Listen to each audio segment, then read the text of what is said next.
Moving on then to organization of ideas, employs fluently linked paragraphs and seamlessly integrated discursive markers. So basically your paragraphs link via considered openings.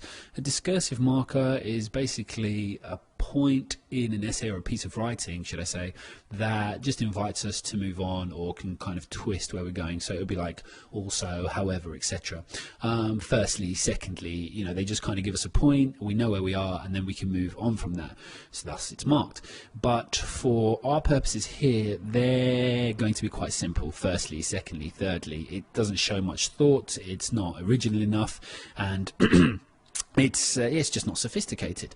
And so we're going to look at, perhaps in the other one, we'll look at other things like, on the other hand, furthermore, in addition. They're just slightly more away from the stock standard firstly, secondly, thirdly. But still, firstly, secondly, thirdly, if that's what you're comfortable with, that's still a lot better than not having a discursive marker or just starting 4 different paragraphs and expecting them to stick together.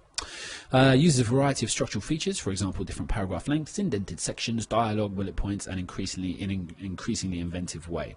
Okay, so this is probably one of the areas that's most missed, actually, a place to actually get points, because it really stands out off the page. So basically what you're looking here is you're actually making a physical change on the page. So if you're going to indent something that's been put in, so perhaps if you were writing an article and you were going to have, you know, a list of bullet points or some summary bullet points, or you were going to put in quotations and the person that put it as kind of a highlight for your article, that's acceptable, because obviously what you're showing there is that you understand the form really well.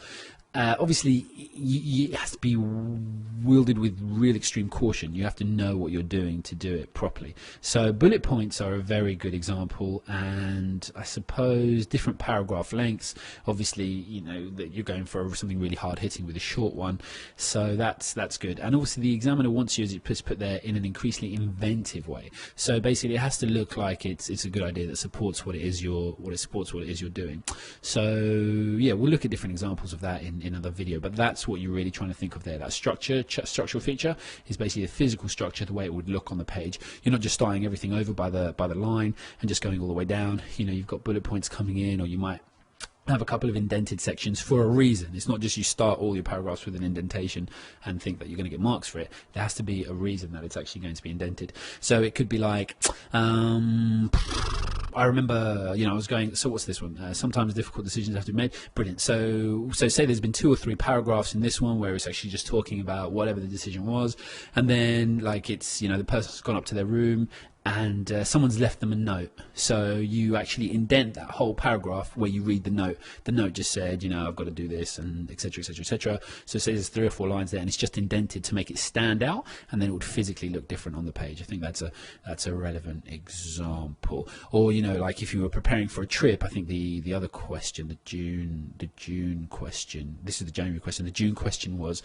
you know, something about a trip. So basically, as you're going through, you know, you might put a bullet point of things that you actually wanted to remember to take. So just proving that you can actually control your writing and put information across to give it that feel of being different, because it is different. It's not you writing, obviously. In the first example you're reading, and the second one you're listing, that will make a clear differentiation in your writing.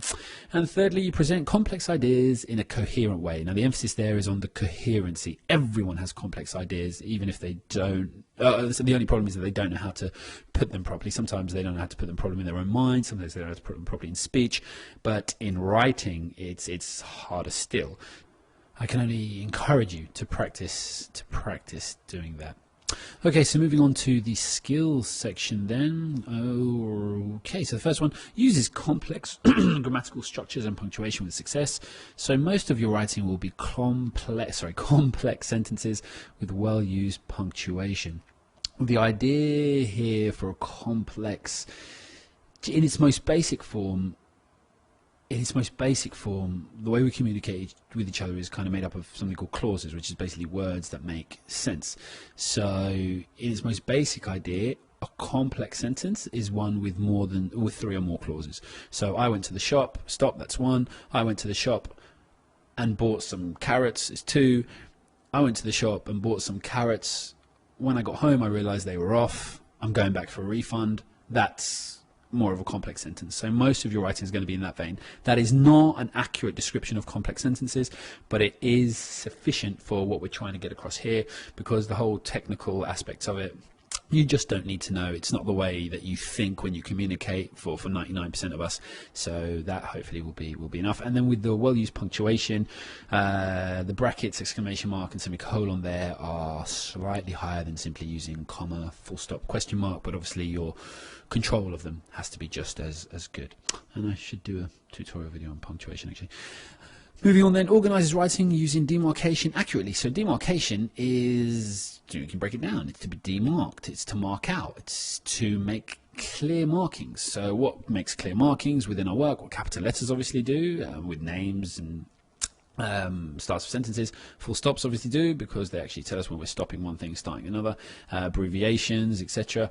They're all going to be in the right place and correctly used. So that's really important. Now, obviously, that links with punctuation as well. So even though I've put them in two different categories here, they are linked. Massively so. So 3, employs a variety of sentence forms to good effect, including short sentences. So you put a range of sentences relevant to the message and tone of that piece.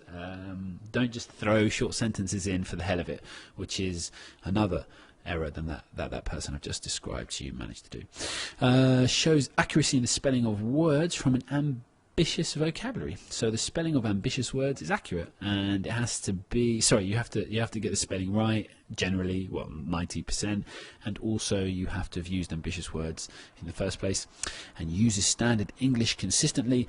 The person in question avoids using slang. Now, if for just like 1 or 2 words you've got someone speaking to you in slang, that's okay, because say, for example, if we go back up to this question, a decision had to be made and you're actually recounting a real life experience, then someone might have spoken to you a way that actually included slang. That's fine. But in your personal voice, what you're putting across to this audience, you do not use slang, because they wouldn't accept that in a local newspaper. Remember, your piece will appear in the section of a local newspaper.